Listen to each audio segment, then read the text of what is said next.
أعوذ بالله من الشيطان الرجيم بسم الله الرحمن الرحيم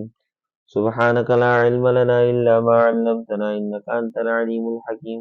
رب اشرح لي صدري ويسر لي أمري واحلل عقدة من لساني يفقهوا قولي رب زدني علما صدق الله العظيم وإذ وعدنا موسى 40 ليلة ثم اتخذتم العجل من بعده وأنتم ظالمون ثم عفونا عنكم من بعد ذلك لعلكم تشكرون. ان آیات کے اندر دو واقعے ہیں، دو واقعوں کی طرف اشارہ ہے۔ ایک واقعہ تو تورات کے نزول کا واقعہ ہے، اور دوسرا واقعہ جو ہے وہ سامری کے بچڑا بنانے کا واقعہ ہے۔ تو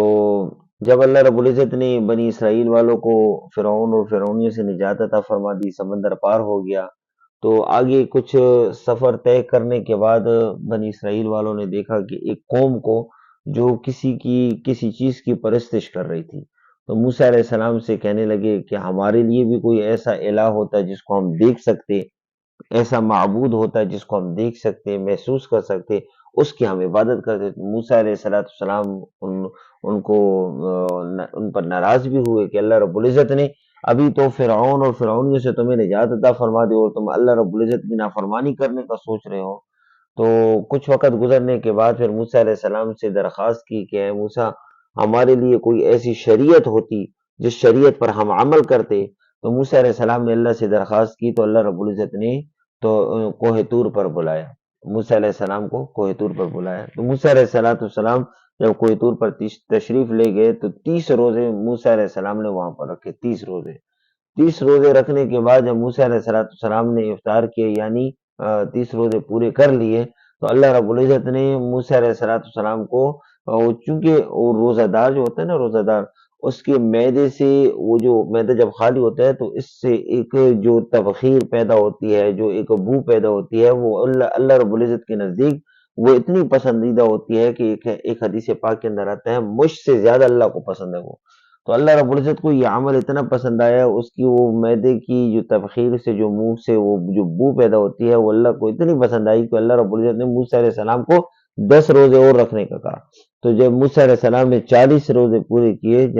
جس کا یہاں پر ذکر کیا ہے وَإِذْ وَعَدْنَا مُوسَىٰ 40 لَيْلَةً، تو اس کے بعد اللہ رب العزت نے موسیٰ علیہ السلام کو تورات عطا فرمائی۔ اور پیچھے معاملہ کیا ہوا کہ بنی اسرائیل والوں کے لیے تو موسیٰ علیہ السلام اپنے بھائی حضرت ہارون علیہ السلام کو چھوڑ کر آئے تھے تاکہ ان کی خبر گیری کریں۔ تو اس پر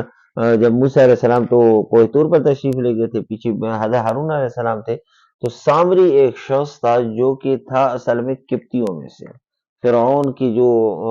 فرعونی جو تھے ان میں سے تھا، لیکن یہ موسیٰ علیہ السلام کے گروہ کے ساتھ یعنی جماعت کے ساتھ جڑا، جس کی وجہ سے اللہ رب العزت نے اس کو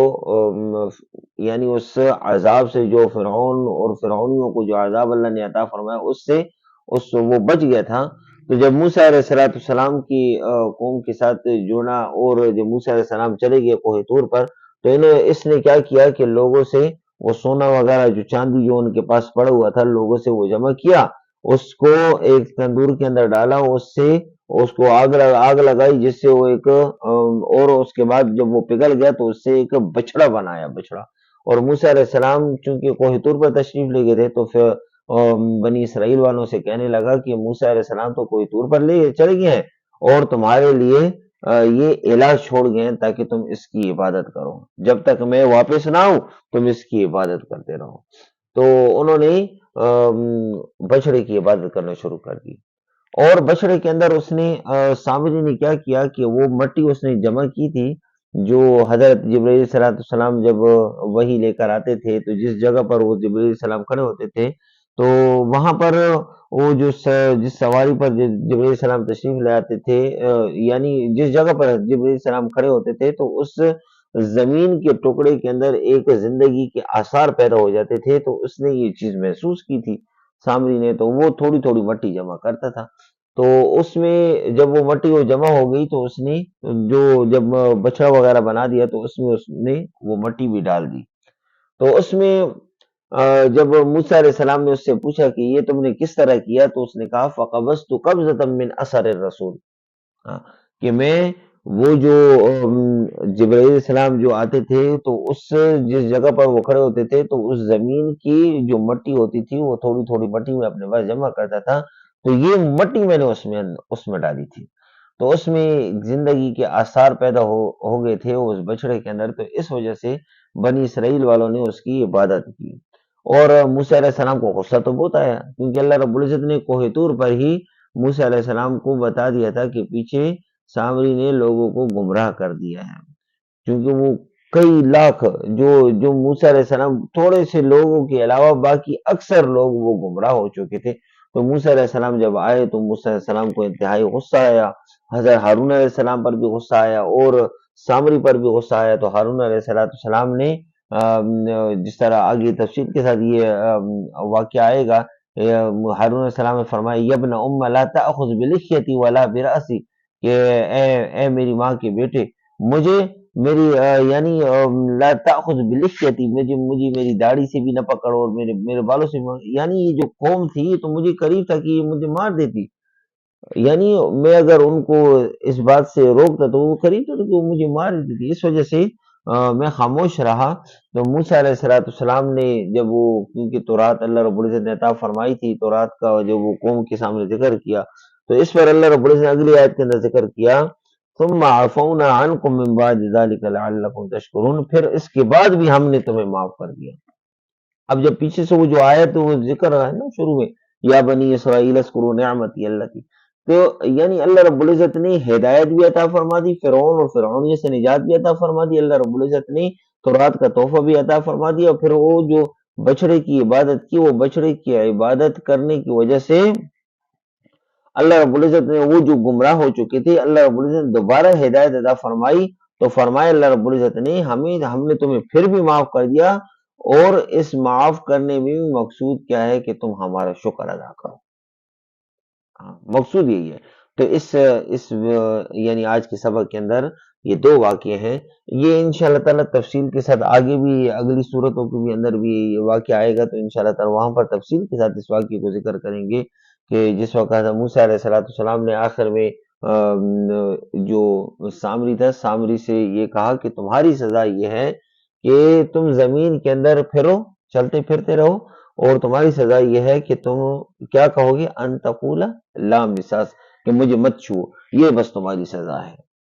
تمہاری سزا یہ ہے کہ تم لوگوں سے یہ کہو گے کہ مجھے مت چھو، کیونکہ واقعہ یہ ہے کہ جب بھی کوئی سامری کو چھوتا ہے نا، تو وہ جو چھونے والا ہوتا تھا اس کو بھی بخار چڑھ جاتا تھا اور سامری کو بھی بخار چڑھ جاتا تھا، یہ اس کی سزا تھی دنیا کے اندر۔ سامری کی سزا یہ بنی کہ اس کو یہ اللہ رب العزت نے اس کو یہ سزا دی کہ ان تقول لا مساس، کہ لوگوں سے کہتا کہ مجھے مت چھو، کیونکہ اگر کوئی اس کو چھو دیتا تو وہ بھی بیمار ہو جاتا اور یہ شخص یہ سامری خود بیمار ہو جاتا۔ تو اس آج کے سبق کے اندر دو واقعے ہیں، ایک تو کوہ طور پر اللہ رب العزت نے موسیٰ علیہ السلام کو بلایا اور تورات عطا فرمائی، اور دوسرا سامری کا واقعہ ہے۔ تو ان دونوں واقعات کے اندر بنی اسرائیل والے چونکہ مخاطبین تو آپ صلی اللہ علیہ وسلم کی دور کے یہود تھے، تو مخاطبین وہ تھے، اسی لیے ان سے فرمایا کہ میری اس نعمت کو یاد کرو جو میں نے تمہیں تورات والی نعمت بھی عطا فرمائی، پھر اس کے بعد میں نے تمہیں بچڑے کی عبادت کرنے کے بعد بھی میں نے تمہیں معاف کر دیا، تمہارے آباء و اجداد کو میں نے معاف کر دیا، تو اس وقت تم میرا شکر ادا کرو، میری اطاعت کرو، میری عبادت کرو، میری نافرمانی نہیں کرو۔ تو اللہ سے دعا ہے کہ اللہ رب العزت ہمیں صحیح طریقے سے قرآن کو پڑھنے کی، سمجھنے کی اور آگے صحیح طریقے سے قرآن کو پہنچانے کی توفیق عطا فرمائے۔ وما علینا الا البلاغ۔